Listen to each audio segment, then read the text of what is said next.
না পড়ার ধান্দা বাদ দাও আর দূরে সরো। একটু কাছে এসে মন গলিয়ে দিতে চাচ্ছ? তোমার মতলব তো ভালো ঠেকছে না।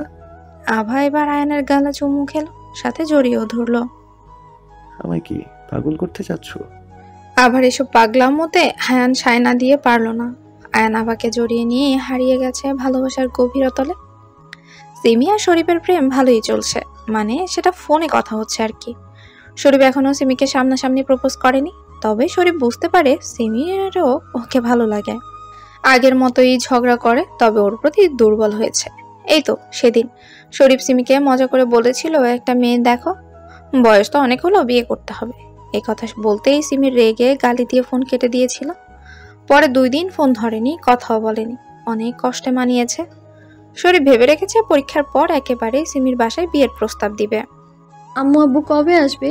তোর আব্বু আর বড় আব্বু শহরে একটু কাজে গেছে, কালকে আসবে হয়তো। কেন, কিছু দরকার? না আম্মু, তেমন কিছু না, আব্বুকে মিস করছি তাই। ফোন করে কথা বল। আভর বাবাকে ভিডিও কল দিল।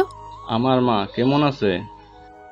ভালো নেই আব্বু, তুমি কবে আসবে? মিস করছি তোমায়। কাজ শেষ হবে আজকালকে, সকালে রওনা দিব মা।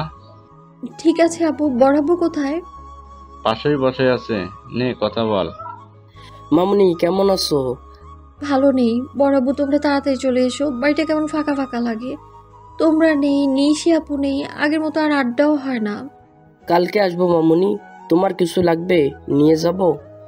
না বড় আব্বু, কিচ্ছু লাগবে না, তোমরা আসলেই হবে। তোমার জন্য আসার সময় তোমার ফেভারিট চকলেট নিয়ে আসবো, ঠিক আছে বড় আব্বু? কথা বলা শেষে আভা রেডি হচ্ছে, কলেজ যাবে। আয়ন আগেই কাজে চলে গেছে। আভা আজকে কলেজে একাই যাবে। পরীক্ষার বিষয় বলার জন্য স্যার যেতে বলেছেন। একা কলেজ যাওয়ার জন্য রেডি হয়ে গেল। বাইরে রিক্সার জন্য অপেক্ষা করছে। যদিও গাড়ি করে যেতে পারতো, কিন্তু আবার রিক্সায় যেতে বেশি ভালো লাগে। স্যার আজকে ওই মেয়েটা একা বেরিয়েছে, ওর সাথে কেউ নেই, কি করব? তুমি নজর রাখো, আমি আছি। সুযোগ পেলেই করফেল মুখে দিয়ে অচেতন করবে। আবার রিক্সাতে করে কলেজে আসতেই মাঝ রাস্তায় একটা বাচ্চাকে কাঁদতে দেখে রিক্সা দাঁড় করাতে বলে। রিক্সা থেকে বাচ্চাটার কাছে গিয়ে বলে, কি হয়েছে তোমার, তুমি কাঁদছো কেন? আপু, আমার মা খুব অসুস্থ, ঔষধ কেনার টাকা নেই, মা অসুখে কাতরাচ্ছে। বাচ্চাটার কথা শুনে আবার খারাপ লাগলো, বলল, আচ্ছা চলো, আমি ওষুধ কিনে দিব। আভা বাচ্চাটাকে ওষুধ কিনে দিল। তোমার আম্মুকে ওষুধ খাইয়ে দিও, সুস্থ হয়ে যাবে। আপু, আমি যদি এখন এই ওষুধগুলো নিয়ে যাই তাহলে আমার মা ভাববে আমি টাকা চুরি করে ওষুধ এনেছি, খাবে না। তাই আপনি আমার সাথে যাবেন, তাহলে মা বিশ্বাস করবে আপনি কিনে দিয়েছেন। আভা একটু ভেবে বলল, ঠিক আছে চলো। রাস্তার পাশ দিয়ে গলির রাস্তা দিয়ে বাচ্চাটার পেছনে হাঁটছে। বাবু, আর কত দূর তোমার বাসা? এই তো আপু, সামনে, আর একটু সামনে। আবার একটু অদ্ভুত লাগলো, কেমন নির্জন রাস্তায় চলে যাচ্ছে সে, সাথে ভয়ও লাগছে, কোনো বিপদ আসবে না তো। ভাবনার মাঝে পেছন থেকে কেউ মুখে রুমাল চেপে ধরলো। ওখানে অজ্ঞান হয়ে ঢলে পড়লো আভা। বস, কাজ হয়ে গেছে, এখন কি করব? আমার গোডাউনে নিয়ে আসো। বলে কল কেটে দিল অপরিচিত লোকটা। এইবার কি করবে মিস্টার আয়ান খান? আপনার ভালোবাসা আমার কবজায়, ওর সাথে কি কি করবো ভাবতে পারছো না। সকাল পেরিয়ে বিকেল হলো, আভা বাসায় আসেনি। আয়ন কাজে ব্যস্ত ছিল। দুপুরে নিশির লিভার পেন উঠলে ওকে হাসপাতালে নেওয়া হয়। সবাই হসপিটালে নিশির জন্য চিন্তা করছে। আয়নও হসপিটালে আভাকে কল দিচ্ছে বারবার, কিন্তু কল নট রিচেবল বলছে। তখনই হোয়াটসঅ্যাপে অপরিচিত একটা নম্বর থেকে ভিডিও আসে। সেখানে দেখা যাচ্ছে আভাকে অজ্ঞান করে চেয়ারে বেঁধে রেখেছে। ভিডিও দেখে আয়ন তো পাগল প্রায়, কি করবে ভেবে পাচ্ছে না। ওর নিজের উপরে রাগ হচ্ছে। ও কি করে ভুলে গেল সেই অপরিচিত লোকটার চিরকুটটা। ওই নাম্বার থেকে আরো একটা SMS আসে।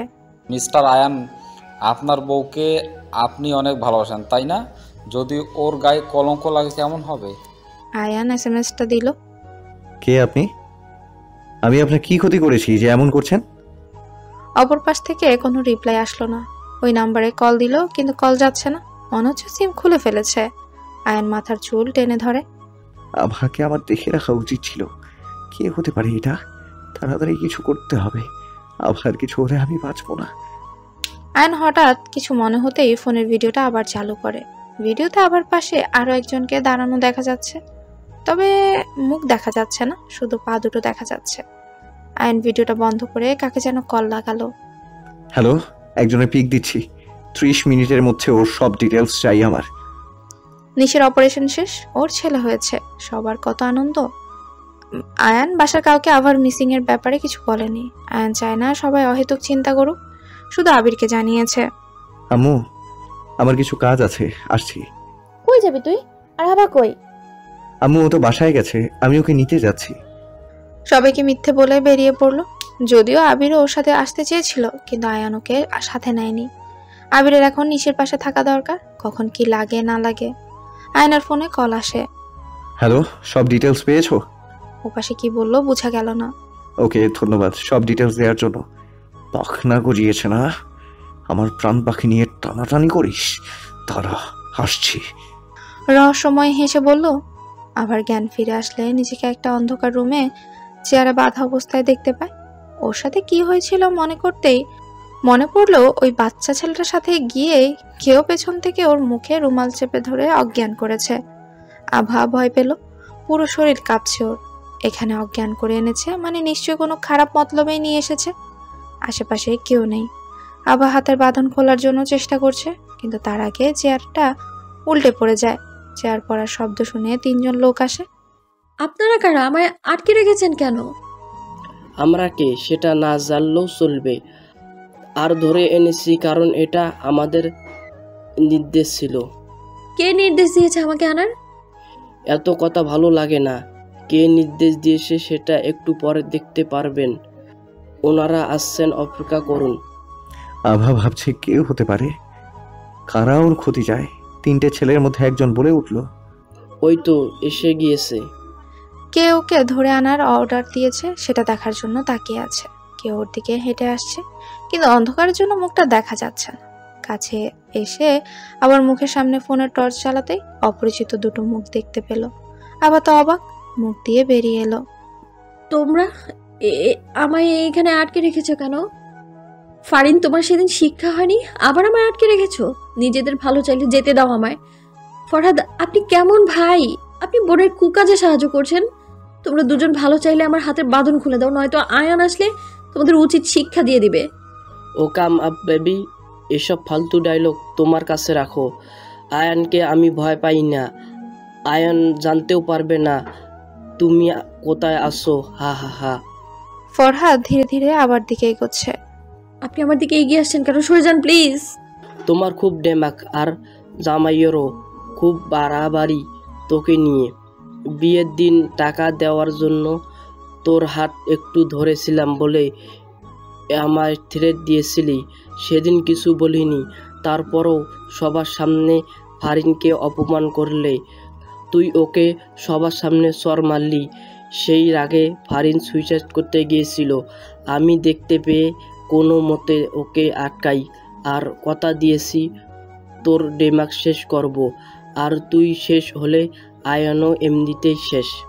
ছি, আপনি এতটা নীচ! আবির ভাইয়াদের আত্মীয় আপনারা, ভাবতেও ঘৃণা হচ্ছে। আবির ভাইয়া ওনার মা কত ভালো, আর আপনারা তার ভাগনা ভাগ্নি হয়ে এত নীচ মানসিকতা আপনাদের। ছি। চুপ, তোর এসব নৈতিক বাক্য শুনতে চাইনি। খুব রূপের ডেমাক, দাঁড়া, ডেমাক এখনই ধুলাসাত দিব। বলে আবার দিকে এগোচ্ছে। ফারিন অন্য রুমে চলে গেছে, যা করার ফরাদি করবে।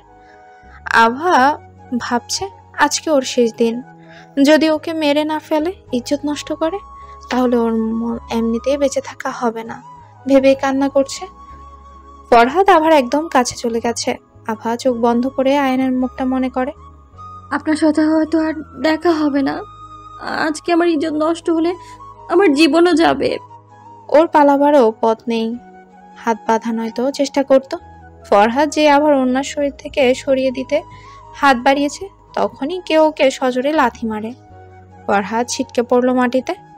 শুয়োরের বাচ্চা, তোর সাহস কম না, তুই আমার প্রাণে হাত দিস। আয়ান ফরহাদকে এলোপাথারি মারছে, আবার টেনে ওকে থামিয়ে দিল। আয়ান আসার সময় পুলিশকে সাথে করে নিয়ে এসেছিল। মিস্টার আয়ান কুল ডাউন, ওনাকে আমাদের হাতে দেন, যা করার আমরাই করব। এই শুয়োরের বাচ্চাকে আমার সামনে থেকে নিয়ে যান, নয়তো ওকে মেরে ফেলবো। অনেক মানুষের কথা শুনে ফারিন রুম থেকে দেখে আয়ান ওর সাথে পুলিশ। ও চুপি চুপি দৌড়ে ফারিন যেই পালাতে যাবে, আভা ফারিনকে টেনে দৌড়ে গিয়ে ধরে এনে কয়েকটা থাপ্পড় মারে। তোমাকে আগেই বলেছিলাম ছেড়ে দাও, নয়তো ভালো হবে না। দেখলে তো কি হলো, একটা মেয়ে হয়ে আরেকটা মেয়ের ইজ্জত কেড়ে নেওয়ার জন্য নিজের ভাইকে ব্যবহার করলে। অফিসার, একেও নিয়ে যান। যাও, 2 ভাই বোন মিলে শ্বশুর বাড়ির হাওয়া খেয়ে আসো, যাও। পুলিশরা ওদের নিয়ে গেল। আয়ান প্রচন্ড রেগে আছে। আভা আয়ানকে শক্ত করে জড়িয়ে ধরে কেঁদে ফেলে। আপনি না আসলে কি হতো, আমার মৃত্যু ছাড়া উপায় থাকতো না। আয়ান আভার মাথায় হাত রেখে বলে, তুমি আমার অর্ধাঙ্গিনী, যার মানে আমার জীবনের অর্ধেক তুমি। আমি যতক্ষণ বেঁচে থাকবো তোমার কিচ্ছু হতে দিব না। আভার চোখের পানিগুলো মুছে দিল। তাড়াতাড়ি চলো, হসপিটালে যেতে হবে। বাসায় কাউকে তোমার ব্যাপারে জানাইনি। হসপিটালে কেন যাবো, আমার তো কোথাও লাগেনি। আপনারও তো কোথাও লাগেনি। তাহলে দুপুরে নিশির লিভার পেইন ওঠার কারণে হসপিটালে ভর্তি করা হয়েছিল। বিকেলে নিশির ছেলে বেবি হয়েছে। কি সত্যি? নিশির বেবির কথা শুনে আভার মুখে হাসি ধরছে না। নিশাপুর বেবিটা কেমন হয়েছে? তোমার চিন্তায় বেরিয়ে এসেছি, এখনো দেখিনি। দুজন একসাথে গিয়ে দেখবো। একটা কথা বলুন তো, আমি ওখানে আছি, আপনি জানলেন কি করে? জানতেই হবে। হ্যাঁ বলুন না, আমার জানতে ইচ্ছে করছে। গাড়িতে বসো, যেতে যেতে বলছি। এবার বলেন, আমায় কিভাবে খুঁজে পেলেন? আয়ান সিট বেল্টটা লাগিয়ে গাড়ি স্টার্ট দিল। তোমাকে যখন ফরহাদ আর ফারিন ধরে নিয়ে বেঁধে রেখেছিল, ওটার একটা ভিডিও করে ফরহাদ অচেনা নাম্বার দিয়ে আমাকে হোয়াটসঅ্যাপে পাঠায়। ভিডিও দেখে আমার মাথা কাজ করছিল না, কি করব, কোথায় খুঁজবো বুঝতে পারছিলাম না। তারপর মনে পড়লো ভিডিওতে তোমার পাশে কারো পা দেখা যাচ্ছিল। কিছু মনে হতেই ভিডিওটা আবার চালু করি। ভিডিওতে পাটা ফারিনের ছিল। ফারিনের পায়ের আঙ্গুলে হাতের আংটির মতো ছিল, কি জানি বলে। ওর পা দেখে চিনতে পারি। তারপর এক বন্ধুকে বলি ফারিন কোথায় আছে খোঁজ লাগাতে। খোঁজ নিয়ে জানতে পারলাম ও বাসায় আছে, কিন্তু ও আর ওর বড় ভাই গাড়ি নিয়ে কোথায় জানি যাচ্ছে। আমিও হসপিটাল থেকে বেরিয়ে ওদের পিছু নিই। বাবা, আপনার তো সেই বুদ্ধি। কিন্তু ফারিনের পায়ে কি আছে সেটাও দেখে রেখেছিলেন? পছন্দ হয়েছিল তাই ওর সব দেখেছিলেন না? আরে রাগ করছো কেন? ওর পায়ের দিকে একদিন নজর পড়েছিল, তাই দেখেছিলাম বলে আজকে তোমাকে বাঁচাতে পারলাম। ধন্যবাদ জামাই। আর একটা কথা। কি কথা? আপনি যদি ওদের সাথে আসেন তাহলে দেরি কেন হলো? ওরা তো অনেক আগেই এসেছিল। আমি পুলিশদের নিয়ে আড়ালে ছিলাম, দেখছিলাম ওরা কি কি বলে। ওরা ওদের কথা নিজের মুখে স্বীকার করলো। আমরা কি এখন হসপিটালে যাব? হ্যাঁ, বাচ্চাকে দেখবে না? অবশ্যই দেখবো, আমি তো অপেক্ষা করে আছি। বাচ্চাটা নিশ্চয়ই নিশিয়াপুর মতো হয়েছে। কার মতো হয়েছে সেটা গেলেই দেখতে পাবে। একটা জুয়েলারি দোকানের সামনে গাড়ি দাঁড় করেন তো। জুয়েলারির দোকানের সামনে গাড়ি দাঁড় করাবো কেন? তুমি কি কোনো গহনা কিনবে? আপনি দেখি কিচ্ছু জানেন না। আমি গহনা নিব না, বাচ্চার জন্য একটা চেইন নিব। প্রথম বাচ্চার মুখ দেখলে কিছু দিতে হয়। আর আপনি তো বাচ্চার মামা, আর আমি মামি প্লাস খালামণি, দুটোই। হ্যাঁ, তাই তো ভুলে গেছিলাম। আয়ান আভা একটা জুয়েলারির দোকানের সামনে নামলো। সুন্দর দেখে বাচ্চার জন্য একটা চেন কিনলো। ছেলে বাচ্চার জন্য চেন কেমন দেখায়, কিন্তু আর কিছু দেওয়ার মতো তো নেই। বাচ্চার বদলে বাচ্চার মা পড়বে, হেই আর কি। গাড়ি থেকে নেমে হসপিটালের ভেতর দৌড় দেয় আভা। আয়ান পেছন থেকে বলছে, দৌড়াচ্ছ কেন? পড়ে যাবে। আভা আয়ানের কথা না শুনে দৌড়ে গেল। হসপিটালের ভেতরে ওর আম্মু বড় আম্মুকে দেখতে পেল। আভা মামনি, এত দেরি হলো কেন আসতে? বড় মা সেসব পরে বলছি, আগে বলো নিশাপুর বাচ্চা কোথায়? ওই তো রুমে ঋষির কাছে বাচ্চা আছে। আবার নিশির কাছে গেল। নিশির কাছে আবির বাচ্চাটাকে কোলে নিয়ে আছে। আভা বাচ্চাটাকে দেখে বলল, ভাই বাচ্চাটা আমার কোলে দাও প্লিজ। আবিরের কোল থেকে আভা বাচ্চাটাকে নিয়ে নিল। নিশাপু, বাচ্চাটা একদম তোমার মতো হয়েছে, কি মিষ্টি বাচ্চা দেখো। উফ, তোমার আপুর মতো হলেই তো সমস্যা, মায়ের মতো জ্বালিয়ে মারবে। কি বললে? আমি তোমায় জ্বালিয়ে মারি? তা নয় তো কি। আমার বাচ্চা আমার মতো হয়েছে, তোমায় ওকে নিতে হবে না, যাও। আরে রাগ করছো কেন? আমি মজা করেছি। আবির আর নিশি কথা বলছে। আভা বাচ্চাটাকে নিয়ে নাকে নাক ঘষছে আর হাসছে। এই দৃশ্য আয়ান বাহির থেকে দেখছে। পাগলিটা কতটা বাচ্চা পাগল। আপনি দরজায় দাঁড়িয়ে আছেন কেন? আসুন না, আর চেনটা বাচ্চার গলায় পরিয়ে দিন। আয়ান এসে চেনটা বাচ্চার গলায় পরিয়ে দিল। আবির আয়ানকে বলল, কি বললাম, আমার ছেলে হবে, মিলল তো। এবার শুধু তোমার মেয়ে হওয়ার পালা। আর এই চেনটা জামাইকে দিলি, এটা ভেবে দে। আয়ান বিরক্ত হয়ে বলল, তোর বাজে বকা বন্ধ করবি? আবির মুখ বেঁকেই বলল, যা আর বলবো না, তুই এখন আমার পর হয়ে গেছিস। ড্রামা ভালো পারিস। ভাবছি আমার বোনটা তোকে সহ্য করে কিভাবে। এই অপমান করবি না। তোর বোন আমায় সহ্য করে না, আমি তোর বোনকে সহ্য করি। তাই নাকি? এই কথাটা নিশিকে বলি? না ভাই, মাপ কর, পা ধরে বলছি। নিশি শুনলে আমার খবর খারাপ। এত মানুষ হসপিটাল থেকে কি করবে? আয়ান, তুই আভা আর তোর ছোট আম্মুকে নিয়ে বাসা যা, আমি আর আবির আছি। বড় আম্মু, আমিও তো বাচ্চার কাছে থাকি, প্লিজ। না মামুনি, তুমি আয়ানের সাথে বাসা যাও, তোমার পরীক্ষা পড়তে হবে। কালকে সকালে না হয় আয়ান আবার তোমায় নিয়ে আসবে। আভা মন খারাপ হলো। কি হলো, চলো বাসায় গিয়ে পড়তে বসবে। আর তোমার এখানে কোনো কাজ নেই। আরে আমি বাচ্চাটাকে নিয়ে থাকতাম, কত সুন্দর বাবুটা। বাচ্চা এত ভালো লাগে? তোমার বাচ্চা নেওয়ার ইচ্ছে হচ্ছে নাকি? ইচ্ছে তো আছে, কিন্তু আপনি তো নেন না। বলেই থামলো। কি বলে ফেললো ওনার সামনে। উনি বলল, কি বললে? কই কিছু না তো। আয়ান দুষ্টু হেসে বলল, আজকে থেকে বাচ্চা নেওয়ার প্ল্যান করতে হবে দেখছি। আভা কথা ঘোরাতে বলল, বাসায় চলুন, দেরি হচ্ছে। মা অনেক আগেই গাড়িতে গিয়ে বসে আছে। আমি আসার আগে বাচ্চাটাকে দেখে একটা চুমু খেয়ে আসবো। তখনই আবির ডেকে বলল, আভা, তুমি বরং একটা বাচ্চা নাও, তোমার মেয়ে হবে, তখন আমার ছেলের সাথে বিয়ে দিবে, ভালো হবে না? আভা কিছু বলছে না, শুধু হাসছে।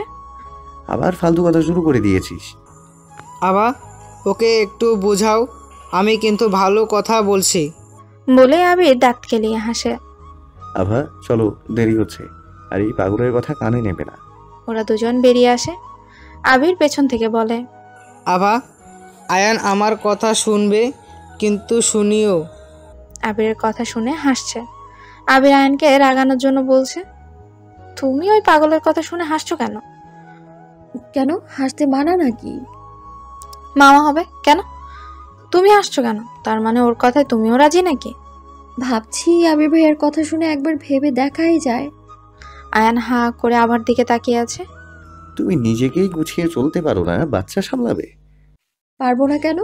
আমার প্রায় সব বান্ধবীদের বিয়ে হয়ে বাচ্চা হয়েছে, তারা কি সামলাচ্ছে না? আর আমি যদি একা না পারি, আপনি তো আছেন। তোমার সাথে কথায় পারবো না। আবিরের কথা শুনে তুমিও পাগল হয়ে গেছো। আমি পাগল না, আপনিই পাগল। মুখ ভেঙচি দিয়ে বলল আভা।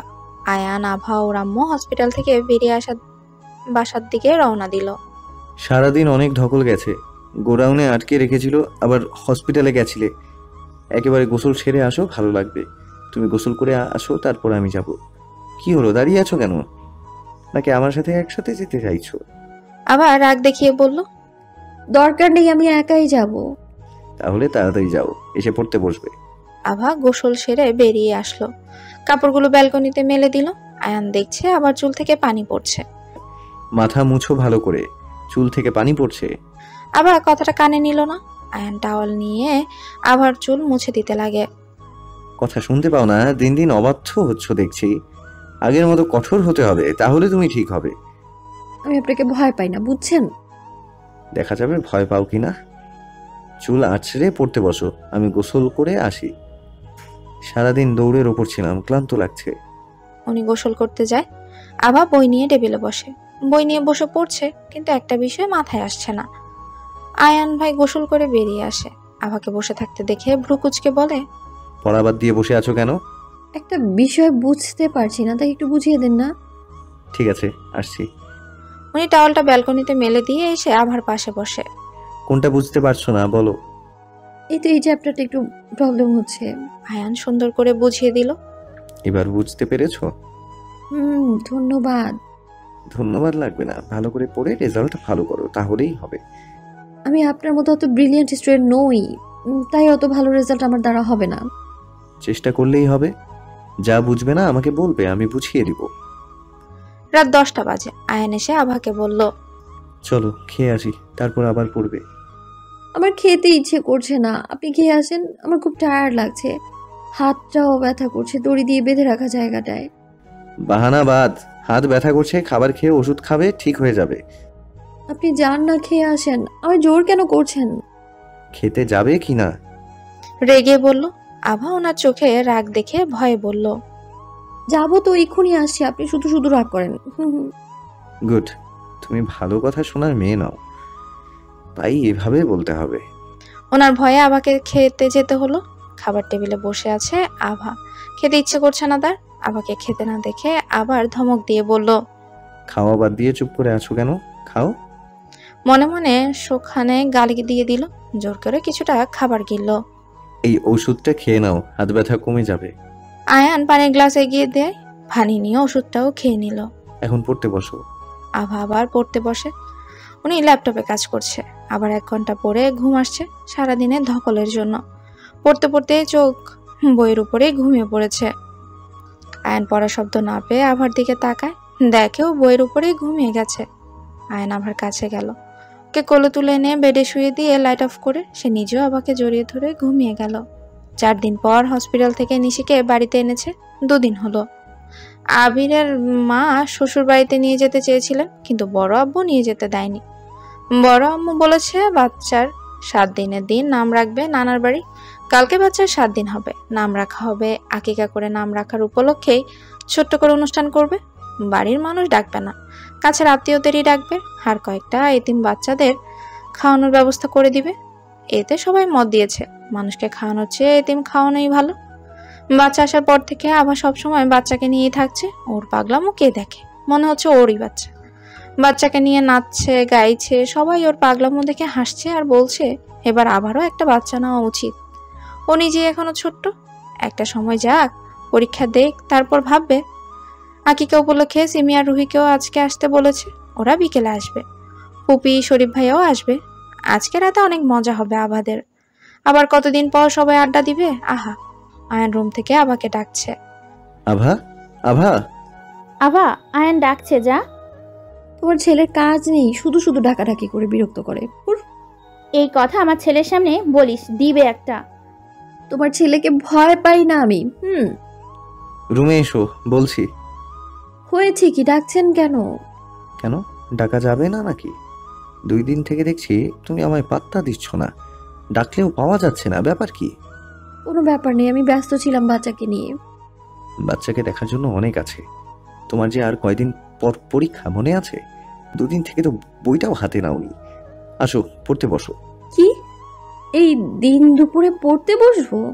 হ্যাঁ বসবে, কারণ বিকেলে তোমার বান্ধবীরা আসবে।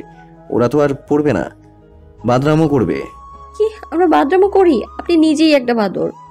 আয়ান আভাকে হাত দুটো ধরে বলল, আমি বাদর দেখেই তো তোমার মতো একটা বাদরিনীকে বিয়ে করেছি। হেসে বলল, আমার কাজ আছে, আমি যাই। কোথায় যাবে? তোমার কোনো কাজ নেই, চুপচাপ পড়তে বসো, নয়তো আমার থেকে খারাপ কেউ হবে না। আয়নের কথায় তোয়াক্কা না করে রুম থেকে বের হতে নিলে আয়ান গিয়ে দরজায় ছিটকিনি লাগিয়ে দেয়। জোর করে আভাকে পড়তে বসিয়ে ওর সামনে বসে আছে আয়ান।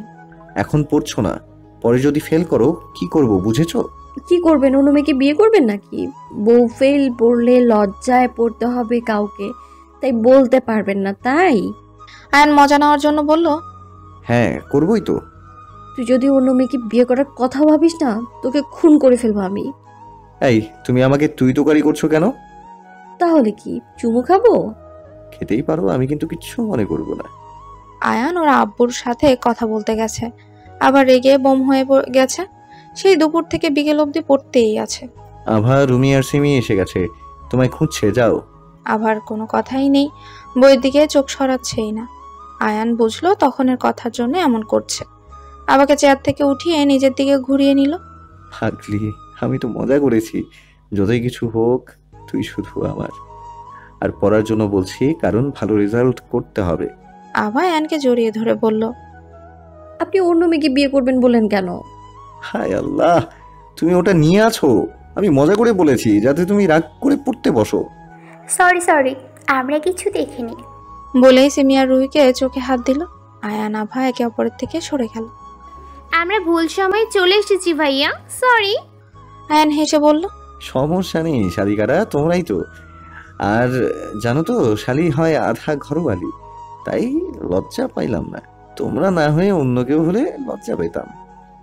আমাদের জায়গায় অন্য কেউ আসতে পারতো। এবার থেকে রোম্যান্স করলে দরজা বন্ধ করিয়েন। বলেই সিমি আর রুহি দাঁত বের করে হাসছে। তোদের হাসি শেষ হলে ভেতরে আয়। আয়ান রুম থেকে চলে গেল। ওরা 3 বান্ধবী মিলে গল্প করতে শুরু করে। সিমি, তোর আর শরীফ ভাইয়ের কি খবর? প্রেম কেমন চলছে? সিমি না জানার ভান করে বলল, কিসের প্রেম? আমি কারোর সাথে প্রেম করি না। মিথ্যে বলে লাভ নেই, আমি জানি সব। শরীফ ভাইয়া তোকে ভালোবাসে, এই জন্য আমার কাছ থেকে তোর নাম্বার নিয়েছে। তার মানে তুই ওনাকে নাম্বার দিয়েছিস? তাই তো ভাবি, উনি আমার নাম্বার কই পাইল? হ্যাঁ, আমি তো দিয়েছি যেন তোর সাথে প্রেমটা হয় আর আমি বিয়ে খেতে পারি। শালা হারামি, নিজের বিয়ে খাওয়াসনি আর আমার বিয়ে খাওয়ার জন্য রেডি।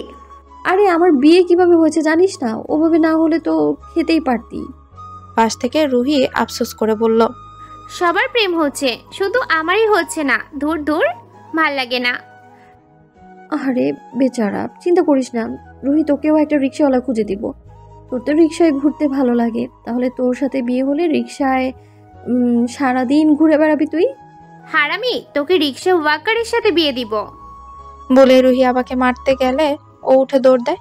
আভা দৌড়াচ্ছে আর বলছে, আমার তো বিয়ে হয়েছে, আমার সুন্দর হ্যান্ডসাম একটা বর রেখে আর বিয়ে করতে চাই না আমি। বিয়েটা বরং তুইই কর।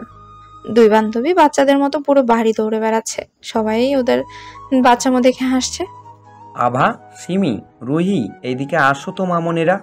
3 জনই আসলো। প্রভু, কিছু বলবে? হ্যাঁ মামনি, তোদের একটা কাজ আছে। সিমি রুহি বলল, কি কাজ বলুন আঙ্কেল, আমরা করছি। তেমন কোনো কাজ মামনিরা, আসলে আমার বোন মানে আবার ফুপি আসছে, অনেক কিছু আনছে। ও একা আনতে পারবে না, আমায় বাইরে যাইতে বলল, কিন্তু আমার একটা কাজ আছে, ফোনে জয়েন করে করতে হবে। আমার বদলে তোমরা যাও তো মামনি। আচ্ছা আঙ্কেল, এক্ষুনি যাচ্ছি। বড়াব্বু শরীফ ভাইয়া কি আসছে না? সে কি রাতে আসবে, তাই শেফালি একা আসছে? ওরা 3 জন ফুপির জন্য অপেক্ষা করছে। রুহি সিমিকে শুনিয়ে বলছে, বুঝলি আভা, সেই বলছে শাশুড়ি আসবে, সে আসতে রাজি হয়ে গেল। ওরা 3 জন ফুপির জন্যই অপেক্ষা করছে। রুহি সিমিকে শুনিয়ে বলছে। আভা তাল মিলিয়ে বলল, হ্যাঁ, দেখতে হবে না, একটা মাত্র শাশুড়ি। সিমি রেগে বলল, তোদের দুটোকে এমন মাইর দিব তখন বুঝবি আমার বিয়ে হয়নি আর কোনো শাশুড়িও নেই, বুঝেছিস? ওলি বান্ধবী, রাগ করে না, জামাই এনে দিব, এখন আপাতত শাশুড়ি নাও। রুহি হাসতে থাকে এই বলে। শেষে সাথে আভা। সিমি ওদের দিকে রাগি চোখে তাকালো। তোদের আমি না বলতেই একটা গাড়ি এলো। বুঝলো এটা আভার ফুপি, তাই সিমি কথাটা শেষ করলো না। আভা ওর ফুপিকে জড়িয়ে ধরলো। আমার মা কেমন আছে? ভালো আছি। সিমি রুহিকে দেখে ওর ফুপি চিনতে পারলো। ওরা আভার বান্ধবী, কারণ বাসায় যে কোনো অনুষ্ঠানেই ওদের আসতে বলা হয়, তাই ওর ফুপি ওদের চেনে। সিমিও রুহির কাছে এসে বলে, তোমরা কেমন আছো মা? দুজনেই বলল, আলহামদুলিল্লাহ ভালো আছি আন্টি, আপনি কেমন আছেন? আমি আলহামদুলিল্লাহ ভালো আছি। তোমাদের লেখাপড়া কেমন চলছে? সিমি উত্তর দিল, মোটামুটি ভালোই আন্টি। ভালো করে পড়ো। জি আন্টি। রুহি কোনোই দিয়ে গুতা দিয়ে বলল, এখন আন্টি বলছিস, কয়দিন পর শাশুড়ি আম্মু বলবি। আভা মা, তুই পড়ছিস তো? হ্যাঁ ফুপি, না পড়ে কি আর উপায় আছে? তোমার দাজ্জাল ভাতিজা কি সে উপায় রেখেছে বলো? না পড়লে রুমে আটকে রাখে। আভার কথায় ওর ফুপি, সিমি, রুহি হাসিতে গড়াগড়ি খায়। আমার সামনে আমার ভাতিজারে জল্লাদ বলছিস? সে যদি শুনে, খবর খারাপ আছে। কচু করবে আমার, চলো তো। সব জিনিসপত্র নিয়েই বাসায় গেল। ফুপি আম্মু বড় আম্মুদের কাছে গেল। ওরা নিশি আপুর রুমে গেল। আপু বাচ্চা কি করছে? এই তো চুপ করে শুয়ে আছে।